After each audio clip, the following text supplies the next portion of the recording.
YouTube, what's going? It's your boy Glow. Y'all probably like, why you sweating so hard? I just came from the gym. And in case y'all think I'm capping,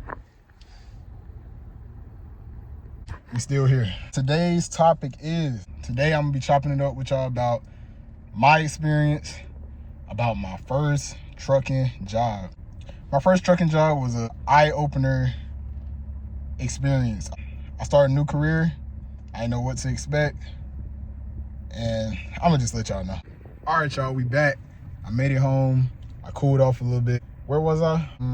Oh, I'm gonna tell y'all my experience about my first CDL job. And before we get into all that, let's start by me apologizing because I haven't uploaded in probably like 2 weeks now. That's not usual with me, you know what I'm saying? Like, I promised myself I was gonna upload every week when I started this channel, and I've been doing that for the last 6 months. I let y'all down this week, man. But guess what though? This video that y'all seeing right now, in this moment, I'm doing it today and I'm uploading today. I ain't never did that before, so y'all seeing me in the flesh, man. Besides all that, let's get into this. It's gonna be a short, quick, maybe not, who knows. Y'all know me, I'm always in the car telling my stories. If you watch my last couple videos, I explain how to get your CDL, what it's like in school, just the whole process of getting your license. So I got my CDL about 2 years ago. So now I need a job, right? Get on Indeed. And if you have your CDL, you know so many companies to choose from. You apply for these companies one time, they will be calling your phone for the rest of, I don't know, until you tell them to stop. So you apply for all these companies, they gonna keep calling, sending texts, emails. Like they gonna be aggravating a little bit. It's a good thing though, cause you got a lot of options to choose from, which can be a good thing and a bad thing. When choosing the right company, don't know about these companies until you actually get into the company. So I would say do a lot of research, watch a lot of videos like this one, and don't just go for anything. So how companies pay, over the road companies usually pay out cents per mile. Probably thinking like cents per mile, that's nothing, which is true. Add it up and see all your pay stubs and all that is really nothing. A lot of companies, they gonna lie. They gonna say they paying 80 cents per mile, $1 per mile, which is probably not true unless you have experience. Now, if you have experience in the trucking industry, this probably doesn't apply to you because as you guys know, if you have experience doing a job, the pay is a lot more. I just want you to have at least a year, maybe 2 years, year and a half of experience to find anything local. So just know when you get your CDL, first starting off, you probably won't find anything local. What I mean by local, I mean in your state or in your city, home every night, that type of vibe. Because I'm thinking I'm gonna get my CDL, I'm gonna just find something in the city. It doesn't work like that. You gotta go through like boot camp. I mean by boot camp, you gotta go through training. Starting over the road, zero experience. Most companies, they're gonna have you go out on the road with somebody with experience, a lot of experience. They're gonna have you go out on the road with them for about 2 to 3 weeks. Maybe sometimes it can go up to a month. Before you get there, this is my experience. I started with a company named Dart Transit. I had to go to, I believe it was Illinois, East St. Louis, Illinois, that area, for training. They flew me out there. I got there, they pay for your room. The hotel is not it. I'm not gonna lie to y'all, the hotel is trash. You stay there for a couple weeks. You gotta get up every morning, be on time, meet at the yard where they keep all the trucks and stuff.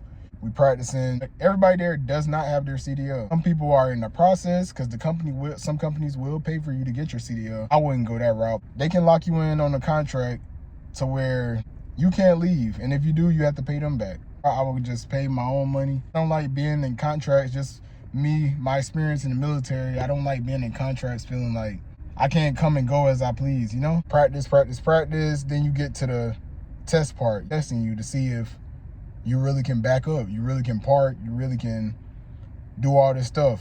Get past that stage, and for you to get with the trainer, for you to go on the road, not just gonna send you on the road with a trainer and you can't do the basics, you know? Once you pass all that, then you go on the road with a trainer.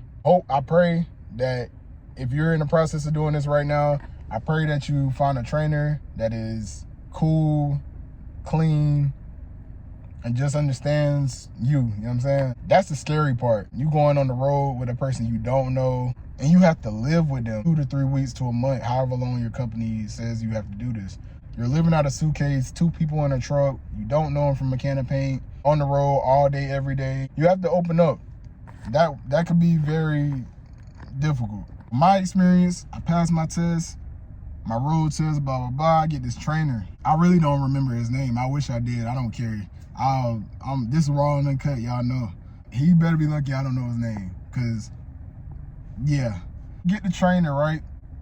We get on the road and I'm just with him. I'm on his schedule. He's an owner operator. He owns his truck. He technically owns his truck, but he doesn't because he's leasing it through the company, so he's paying it off. Already on the road. East St. Louis, Illinois, is very cold up there. It's snowing and all this. He can't come get me at this point. So the company decides to fly me down to where he's at.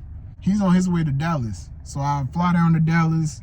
He meets me there. It's freezing cold. It's hailstorms. Get there. My first experience on the road with a trainer, bro. It's snowing. Driving through Dallas.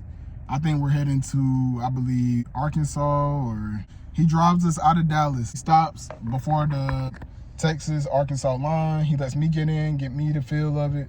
I'm driving. I'm nervous, y'all. I'm in school and all this, but this is my first time, like, really driving. Like, I have to get through him for these next couple weeks for the company to give me my own truck. Moral of the story is, I'm on the road with this guy for weeks at a time, man. Let me tell you how people so trifling is, bro. This man showered maybe, I want to say, 3 times in 2 weeks, bro. Maybe 2. He changed his clothes maybe 2 or 3 times in 3 weeks. It started off cool, I'm not gonna lie to y'all. But then it just got to a point like, bro, I don't know if it's because I'm young, I'm black, he's an older white man. I don't know if he was trying to little boy me, but I'm not going. If you know me, you know I'm not going for that. So, bro just talking to me crazy. Let me, I'm all over the place, but I'm trying to like remember these details and tell y'all bits and pieces. It's 2 beds in the back of the truck. I sleep on the top. He sleeps on the bottom.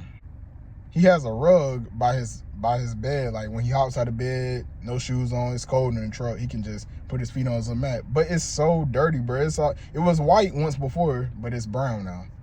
So one morning I hop out of bed. I'm wearing boots or whatever. I step on his mat. He got so mad because I'm stepping on his mat. Remember what he said, but he basically trying to say like, I'm dirtying up his stuff, I'm doing this, I'm doing that. Your mat is already brown. It's already done. It needs to be in the trash. Like, let's be real. So I had to calm myself down because it's like 6 in the morning at this point, my job. So I tried my best not to cuss him out, but at that point right there, I knew this not gonna work. I didn't want to talk to him for the rest of the time. Bro, don't say nothing to me. If it don't got nothing to do with me driving, don't say nothing to me. We literally drove in silence 90% of the time for them 2 to 3 weeks. We had nothing in common. We had nothing to talk about. That situation, I didn't want to talk to you. It was really like, experience of going over the road is eye-opener because me, I'm from a small town. I told y'all once before, it's nothing. We on the road, we going state to state. I'm regional.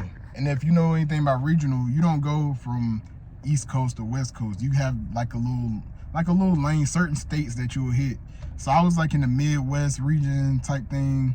I didn't really go East Coast. I didn't really go West Coast.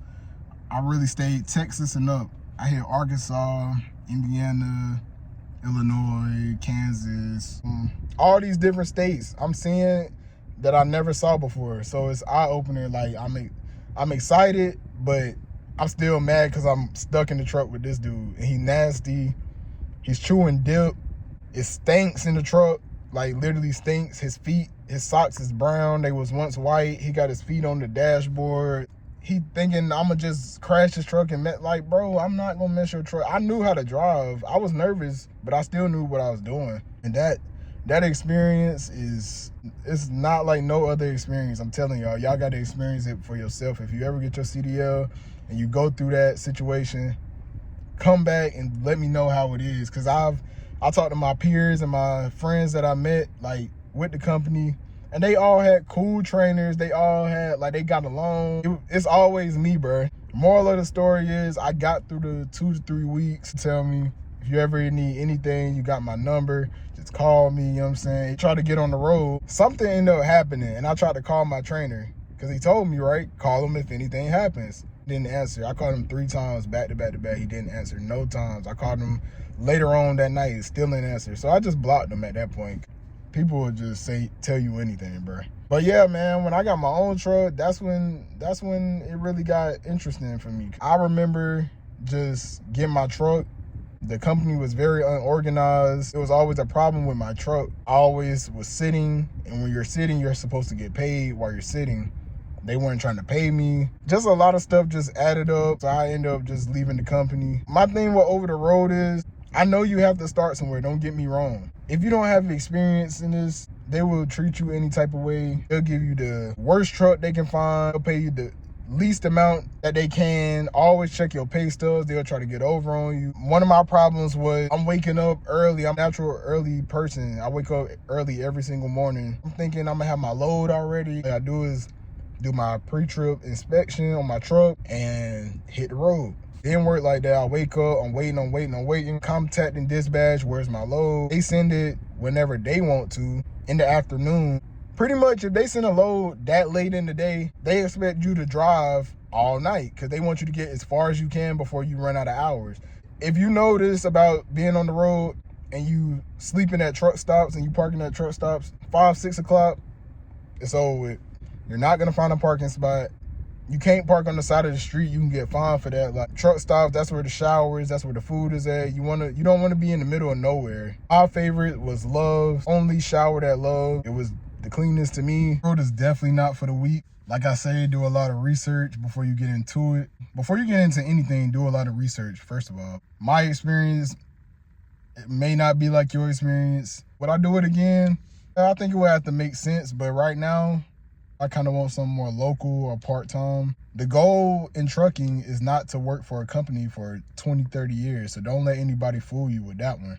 The goal is to get your own truck, because that's where the real money is. Over the road it's cool though. Don't get me wrong. It's very peaceful. It's just you on the road, man. It's very peaceful. You seeing different states, and you don't have to be by yourself. I know a lot of people that went with their wives or their husbands, or they had a dog with them and all that. I didn't do that because my situation was a little different back then. I couldn't do that. Yeah, bro, it's not all bad. So you got your pros and you got your cons. I'm just off the top of the head, y'all know. Show y'all, I'm gonna drop some video, what the inside of my truck look like, what you can expect a little bit. Man, y'all let me know if y'all are getting into this field, if y'all have any questions about truck driving or companies. Some good companies I've heard of. Snyder is a good company. JB Hunt is a good company. Prime is a good company. Of course, Amazon is a good company. Any type of UPS, FedEx, all of those are kind of like good companies. Not only just drive-ins, they have flatbeds, they have doubles, triples, tankers. They have all these different type of endorsements that you can do. I'm done with this barber school stuff. I'm gonna go get some more endorsements on my license. I may just hit the road again this summer and show y'all a day in the life or something. You know what I'm saying? Y'all let me know what y'all think.